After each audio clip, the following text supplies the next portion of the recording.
Praise the Lord, जय मसीह की। आज हम लोग पिता परमेश्वर हमें बाइबल के वचन के द्वारा क्या कहना चाहते हैं हम लोग पढ़ते हैं। आज का बाइबल का वचन है यिर्मयाह का 18 का 1 से लेके 10 तक। ये यहोवा का वो संदेश है जो यिर्मयाह को मिला। यिर्मयाह, कुम्हार के घर जाओ, मैं अपना संदेश तुम्हें कुम्हार के घर पर दूंगा। अंत में कुम्हार के घर गया। मैंने कुम्हार के चाक पर मिट्टी से बर्तन बनाते देखा। वो एक बर्तन मिट्टी से बना रहा था, किंतु बर्तन में कुछ दोष था। इसलिए कुम्हार ने उस मिट्टी का उपयोग फिर किया और उसने दूसरा बर्तन बनाया। उसने अपने हाथों का उपयोग बर्तन को वो रूप देने के लिए किया जो रूप वो देना चाहता था। तब यहोवा से संदेशा मेरे पास आया, इज़राइल के परिवार, तुम जानते हो कि मैं परमेश्वर वैसे ही तुम्हारे साथ कर सकता हूँ। तुम कुम्हार के हाथ की मिट्टी के समान हो और मैं कुम्हार की तरह हूँ। ऐसा समय आ सकता है जब मैं एक राष्ट्र या राज्य के बारे में बातें करूँ। मैं ये कह सकता हूँ कि मैं उस राष्ट्र को उखाड़ फेंकूँगा, या ये भी हो सकता है कि मैं ये कहूँ कि मैं उस राष्ट्र को उखाड़ गिराऊँगा और उस राष्ट्र या राज्य को नष्ट कर दूंगा। किंतु उस राष्ट्र के लोग अपने हृदय और जीवन को बदल सकते हैं। उस राष्ट्र के लोग बुरे काम करना छोड़ सकते हैं। तब मैं अपने इरादे को बदल दूंगा। मैं उस राष्ट्र पर विपत्ति ढाने की अपनी योजना का अनुसरण करना छोड़ सकता हूँ। कभी ऐसे अन्य समय आ सकता है कि जब मैं किसी राष्ट्र के बारे में बातें करूँ, मैं ये कह सकता हूँ कि मैं उस राष्ट्र का निर्माण करूँगा और उसे स्थिर करूँगा। किंतु मैं ये देख सकता हूँ कि मेरी आज्ञाओं का पालन न करके वो राष्ट्र बुरा काम कर रहा है। तब मैं उसे अच्छाई के बारे में मैं फिर सोचूंगा, जिसे देने की योजना मैंने उस राष्ट्र के लिए बनाई रखी है। ये था आज का बाइबल का वचन। पिता परमेश्वर जब यिर्मयाह से बात किया, उन्होंने कुम्हार का एग्जाम्पल दिया। वो पिता परमेश्वर हमसे ये कहना चाहते हैं कि कुम्हार पिता परमेश्वर है और हम उनके मिट्टी है। जो जैसा चाहिए वैसा वो हमें बना सकते हैं। उसी तरह पिता परमेश्वर हमें ये संदेश देना चाहते हैं कि वो राष्ट्र के बारे में बात बता रहे हैं और राष्ट्र के राज्य के बारे में वो लोगों के लिए, मतलब हम लोगों के लिए बातें कर रहे हैं। वो बोलते हैं कि अगर लोग मेरी आज्ञाओं का पालन नहीं करेंगे, मेरी राह पे नहीं चलेंगे, तो क्या कर सकता है कि वो उन्होंने जो योजना हमारे जैसे लोगों के लिए बनाई है वो भी हमें नष्ट कर देंगे। तो चाहे हम लोग कितना भी ईश्वर से प्रार्थना क्यों ना करें, पर अगर हम लोग उनकी आज्ञाओं के हिसाब से नहीं चलते हैं तो राष्ट्र वो उखाड़ देंगे। तब पिता परमेश्वर हमें और भी एक बात बताते हैं, किंतु मैं ये देख सकता हूँ कि मेरी आज्ञाओं का पालन न करके वो राष्ट्र बुरा काम कर रहा है, तब मैं उससे अच्छाई के बारे में भी फिर सोचूंगा। तो हमें क्यों ऐसा होता है, हम लोग ऐसा क्यों सोचते हैं, भाई मैं पूरा काम करता हूँ फिर भी मुझे तो परमेश्वर दे रहा है। क्योंकि पुराने नियम में लिखा है यीशु कि मेरे बच्चे बुरे होने के बावजूद मैं उनको अच्छी चीज़ें देना जानता हूँ। तो इतना याद रखना, आप कितना भी प्रार्थना कर लो, अगर आपको ऐसा लग रहा है आपको ये चीज़ें मिल रही है, बार बार प्रार्थना करने के बाद ये मत सोचो, खुश मत होना कि परमेश्वर ने आपकी प्रार्थना सुनी है। क्योंकि परमेश्वर बुरा होने के बावजूद बच्चे उनको अच्छी चीज़ें देना जानता है, पर हमें उसके राह पे चलना है। हम लोग को ये नहीं देखना है कि ये घमंड नहीं करना है कि ये हम लोग ने उनके आज्ञा का पालन नहीं कर रहे फिर भी हम लोग को चीज़ें मिल रहे, क्योंकि पिता परमेश्वर दयावान पिता परमेश्वर है। तो ओके, हम लोग आगे जानते हैं। रोमियो का नाम पत्र 9 का 15 से लेके 16। नीचे ही नहीं, क्योंकि उसने मूसा से कहा था, मैं जिस किसी पर दया करने को सोचूंगा दया दिखाऊंगा, और जिस किसी पे भी अनुग्रह करना चाहूँगा अनुग्रह करूँगा। मतलब हम लोग जब कोई किसी का ऐसा गलत फहमी होता है कि अगर हम लोग अनुग्रह मांगेंगे तो पिता परमेश्वर हमें देते हैं, ऐसा नहीं है। जैसे कि अभी मैंने बाइबल के वचन में पढ़ा, उन्होंने मूसा से क्या कहा, मुझे जिसके ऊपर दया करना मैं करूँगा। यीशु अपनी ओर से हम लोग को चुनता है, अपनी ओर से सब कुछ देता है, हमारे मांगने से भी नहीं मिलता है, क्योंकि उसने खुद बोला है कि मैं दया करने को सोचूंगा, दया दिखाऊंगा, और जिस किसी पे अनुग्रह करना चाहूँगा वो अनुग्रह खुद से करता है जब समय आने पर, हर एक सोच विचार से। तो मांगने से या बार बार रट्टा लगाने से नहीं मिलता है। वो परमेश्वर है, वो जानता है किसको क्या देना है, किस तरीके से देना है, क्योंकि वो हर एक हमारा चाल चलन जानता है। फिर से आगे के वचन में हम लोग पढ़ते हैं एफिसियों के नाम दूसरा 8 से लेके 10, क्योंकि विश्वास के द्वारा है अनुग्रह से ही तुम्हारा उद्धार हुआ है, और ये तुम्हारी ओर से नहीं है, वरन परमेश्वर का दान है, और ना कर्मों के कारण, ऐसा ना हो कि कोई घमंड करे, क्योंकि हम उसको बनाए हुए हैं और मसीह यीशु में उन भले कामों के लिए सूझे गए जिन्हें परमेश्वर से पहले से हमारे करने के लिए तैयार किया है। मतलब परमेश्वर हमें साफ साफ बोलते कि हम लोग को खुद के ऊपर घमंड नहीं करना है, क्योंकि हम लोग जब ईश्वर के ऊपर विश्वास करते हैं, उस विश्वास के द्वारा, उस अनुग्रह के द्वारा उद्धार होता है। जब आप परमेश्वर के ऊपर विश्वास करना स्टार्ट करते हैं तो अनुग्रह वो ऑटोमेटिक आ जाता है, किसके ऊपर, यीशु के ऊपर, और उद्धार होता है। ये हम लोग नहीं कर सकते, ये परमेश्वर हमें दान देता है, परमेश्वर की ओर से हमें दान मिला है। ओके, कोई और कर्मों के हिसाब से नहीं। अगर कोई बोलता है कि नहीं मैंने कर्म किया इसलिए प्रभु ने हमें दिया है, नहीं, प्रभु किसी को भी चुन सकता है, पापी लोगों के लिए, कैसे ही लोग हो, वो खाली उनके परमेश्वर की नज़रों में, अगर परमेश्वर जिसको चाहिए उसको वो अनुग्रह दे सकता है उनके विश्वास के द्वारा, क्योंकि उसने क्योंकि आगे बढ़ते हम लोग, क्योंकि हम उसके बनाए हुए हैं और मसीह यीशु में उन भले कामों के लिए सूझे गए हैं जिन्हें परमेश्वर से पहले से हमारे करने के लिए तैयार किए गए हैं। क्योंकि पिता परमेश्वर ने बनाए हुए, जब हम लोग यीशु मसीह हम लोग को क्यों दिया गया, क्योंकि हम पापी है, और हमारे पापों का अगर हम लोग पापी रहते आज तक तो हम लोग ऐसे पाप में डूब जाते, और उन्होंने अपना इकलौता पुत्र यीशु मसीह को दिया ताकि हमारे पाप क्षमा हो जाए, हमें अनंत जीवन मिले। क्योंकि यीशु के वो किस वजह से, क्योंकि यीशु आया, उन्होंने वो भले भले काम किए, उन्होंने हमारे लिए क्रूस पे बलिदान किया खुद के लिए, है ना। ये परमेश्वर की ऑलरेडी योजना थी हम जैसे लोगों की, क्योंकि परमेश्वर को पता था जब आदम हवा ने पाप किया तो अभी इस पाप को मिटाने के लिए किसी को तो चाहिए बलि का बकरा या मेमना, तो उन्होंने क्या किया, अपने इकलौते पुत्र यीशु को दिया। तो उनको पता है कि हर एक परमेश्वर को हम लोग को धन्यवाद करना है हर एक चीज़ के लिए, ताकि हम लोग ये ना हम लोग खुद के ऊपर घमंड ना करें कि ये मैंने किया इसके लिए ये सब हुआ, नहीं, ऑलरेडी ये सब चीज़ें पहले से लिखी गई थी और हमारे भी लाइफ में पहले से लिखी हुई रहती है किसको क्या करना है क्या नहीं, ताकि हम लोग एक दूसरे को नीचा ना दिखाए, ना घमंड दिखाए।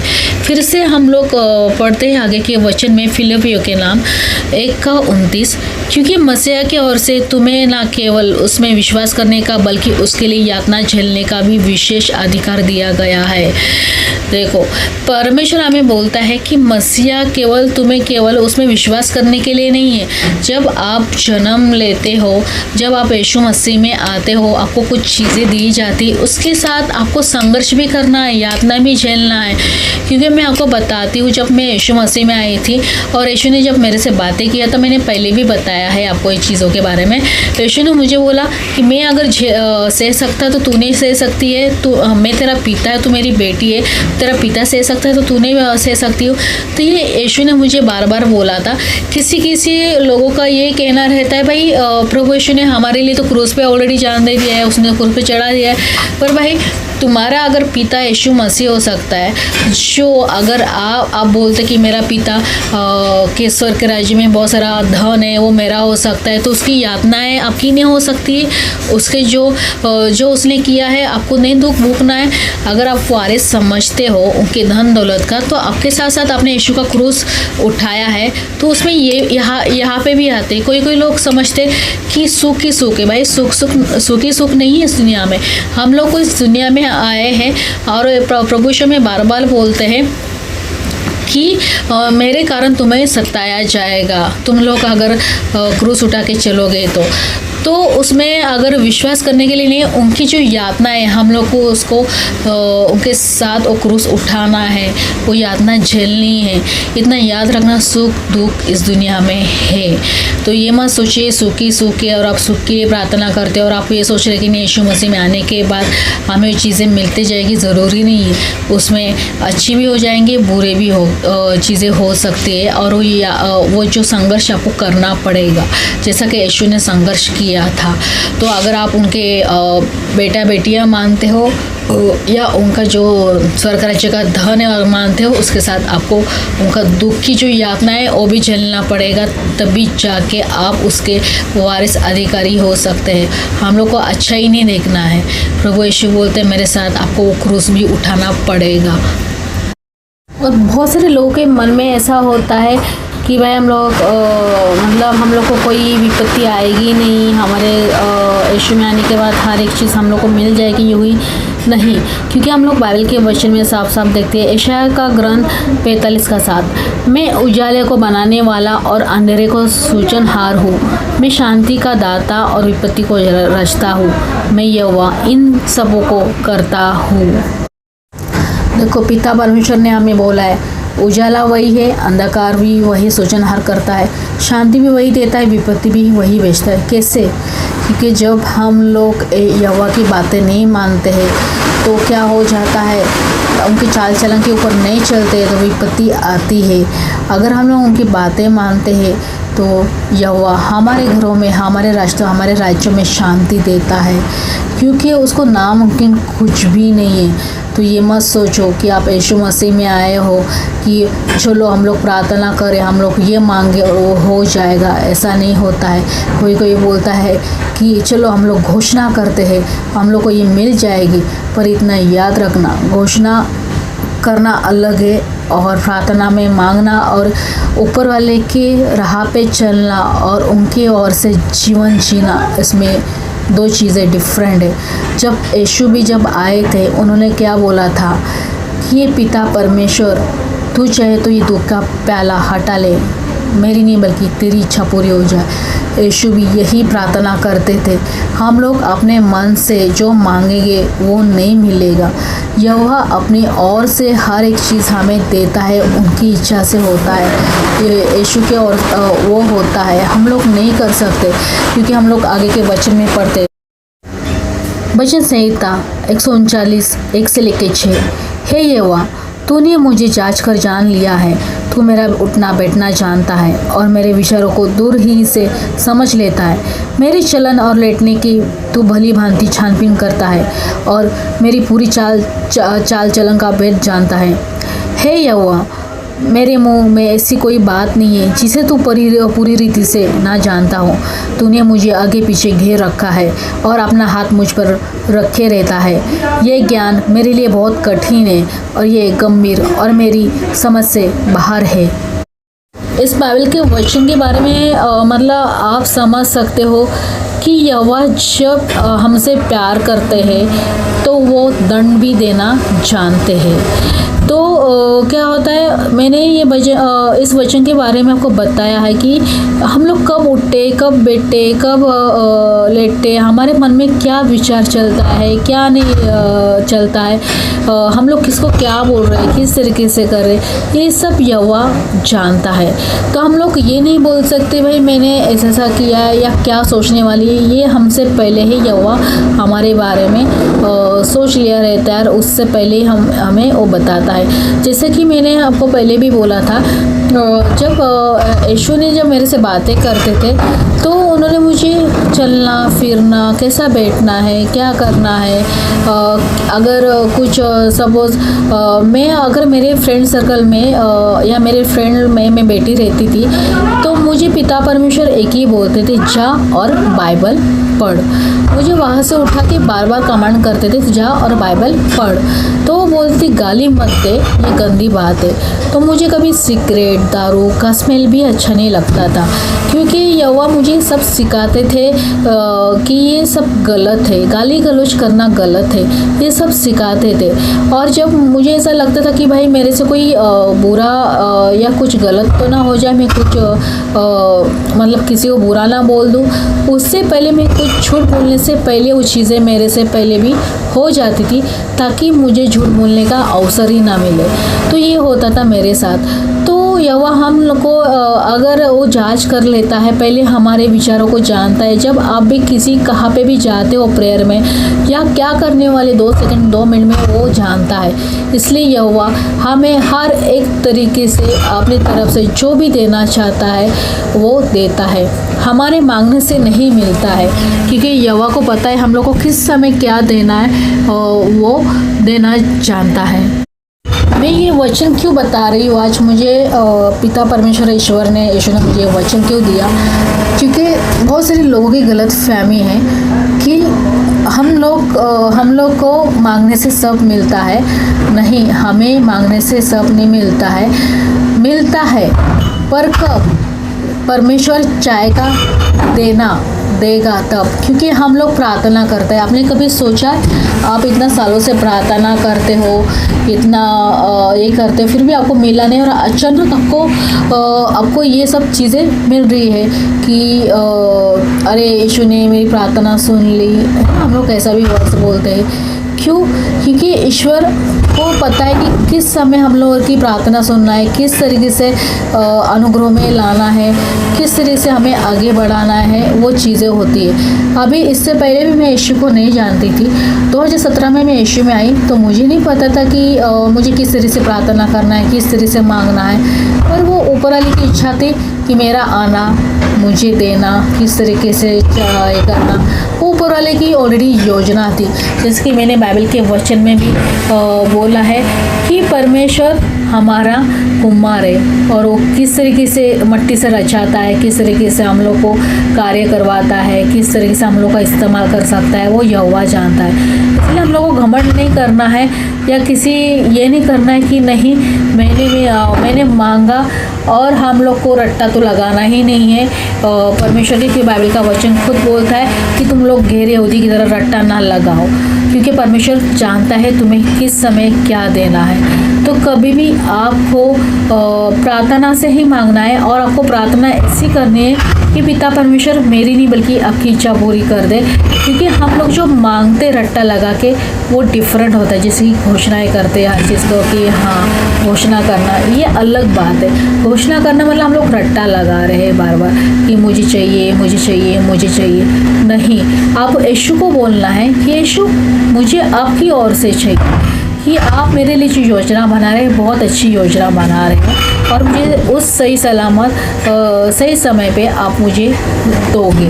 तो ये 2 डिफरेंट वे रहता है, क्योंकि कभी भी यीशु मसीह के जो बच्चे रहते हैं कभी भी अपने हिसाब से नहीं चलते हैं। जो भी करते हैं वो ईश्वर की ओर से चलते हैं, और उनके हिसाब से उठना बैठना हर एक चीज़ उनके हिसाब से ही करते हैं।